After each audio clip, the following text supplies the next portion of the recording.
Good morning student. আজকে তোমাদেরকে করাবো এই 4 নম্বর। এর আগের দিন তোমাদেরকে এই 3 নম্বরটা করেছিলাম। আজকে তোমাদেরকে যেটা করাবো সেটা হলো এই 4 নম্বর। 4 নম্বরটিতে বলছেন নিচের প্রশ্নগুলি অঙ্কের ভাষায় প্রকাশ করে সমাধান করুন। অর্থাৎ এই প্রশ্নগুলো যে রয়েছে এটা কিভাবে করতে হবে তার সমাধান করতে হবে। সমাধান করার জন্য আমরা প্রথমে ক নম্বর প্রশ্নটাই করি। ক নম্বর প্রশ্নতে বলছে তোমার ক্লাসে একজন ছাত্রকে 20,000 এক লিখতে বলা হয়, সে 2,000 এক লিখেছে, এটা কি ঠিক? যদি ঠিক না হয় তাহলে তুমি ঠিক করে লেখো। তাহলে আমরা প্রথমে একক দশকটা লিখি। একক, দশক, শতক, হাজার, অযুত, লক্ষ, নিযুত, কোটি। এবার এখন কি বলছে 2,000 এক লিখেছে। আমরা প্রথমে এটা উপরে লিখি, তার অঙ্কটা 1 2 0 2,000 করে এটাও লিখেছে। এটা ঠিক নাকি এই 20,000 এক লিখতে বলা হয়েছে?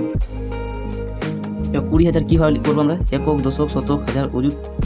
অযুত হাজারের পরে অযুত, এখানে 2, তারপর 0 0, আর এখানে কি বলছে 1। 20,000 লিখে দিয়েছি, আর এক বলেছে তো, তাহলে আমরা 1 লিখে দিলাম একক করে, আর বাকি সংখ্যাগুলোতে 0। তাহলে আমরা কি লিখলাম? এটা হলো 20,000 আর এটা ভুল। সে 20,000 এক লিখেছে, এটা ভুল, ওটা ভুল। তো আমরা এখন লিখব যে সে ভুল লিখেছে। উত্তরটা কি হবে? 20,000 এক। তা লিখব 2, মাঝখানে 3টা শূন্য আছে, 1 2 3টে শূন্য, আর শেষে 1। এটা হলো আমাদের উত্তর। এইভাবে করেই এটা বলেছে তোমার ক্লাসে একজন ছাত্রকে 20,000 এক লিখতে বলা হয়েছে। 20,000 এক লিখতে বলা হয়েছে। আমরা লিখে নিলাম 20,000 এক, কিন্তু সে লিখেছে 2,000 এক। 2,000 এক সে কি ঠিক লিখেছে? এটা ঠিক। আমরা কি লিখেছি? সে ভুল লিখেছে। তাহলে আমাদের এটা উত্তর হয়ে গেল, আর এটা হয়ে গেল। অর্থাৎ আমাদের এই ক নম্বরটা অঙ্ক হয়ে গেল।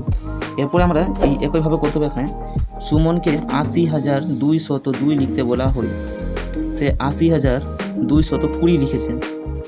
সে যদি ঠিক না লিখে থাকে তাহলে তুমি ঠিক করে লেখো। একই রকমের অঙ্ক এটা, তাহলে এটা তোমরা করে নিবে। গ নম্বরটা দেখুন, রতনকে 2,20,20,202 লিখতে বলা হয়েছে, সে 2,20,20,202 লিখেছে। সে কি ঠিক লিখেছে? সে যদি ভুল লিখে থাকে তাহলে তুমি ঠিক করে সাজিয়ে লেখো। এটা অঙ্কটা কিন্তু একটু কিছুটা টাফ আছে, তাহলে এটি গ নাম্বারটা তোমাদেরকে করাই। গ নাম্বার আমরা আবার দিব একক, দশক,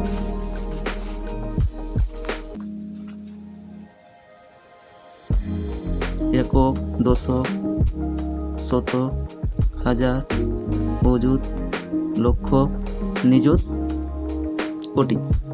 সে কি লিখেছে? এটা লিখেছে। তাহলে আমরা লিখি 2,0,2,0,2,0,2 এটা হলো। এরপরে বলেছে এখানে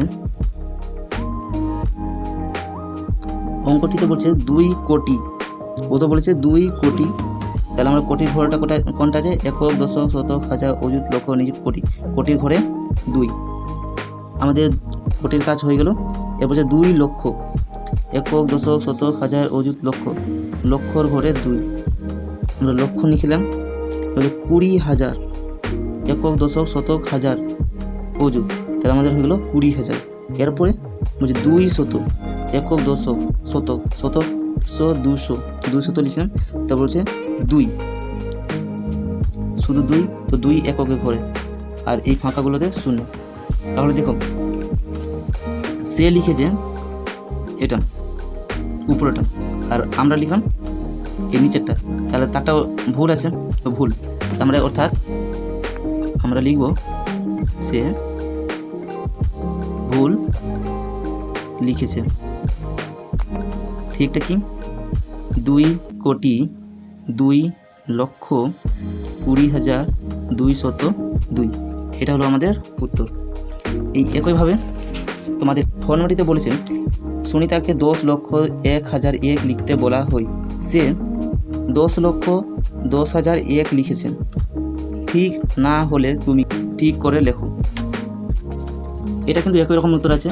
প্রথমে তোমরা একক দশক লিখবা, একক দশকের উপরে এটা লিখবে, এটা লেখার পরে নিচে তোমরা এই কথাটা কি লিখবে 10,01,001। এখানে বলছে 10,000 লিখেছে আর এখানে বলছে 1, তাহলে এটা ভুল লিখেছে।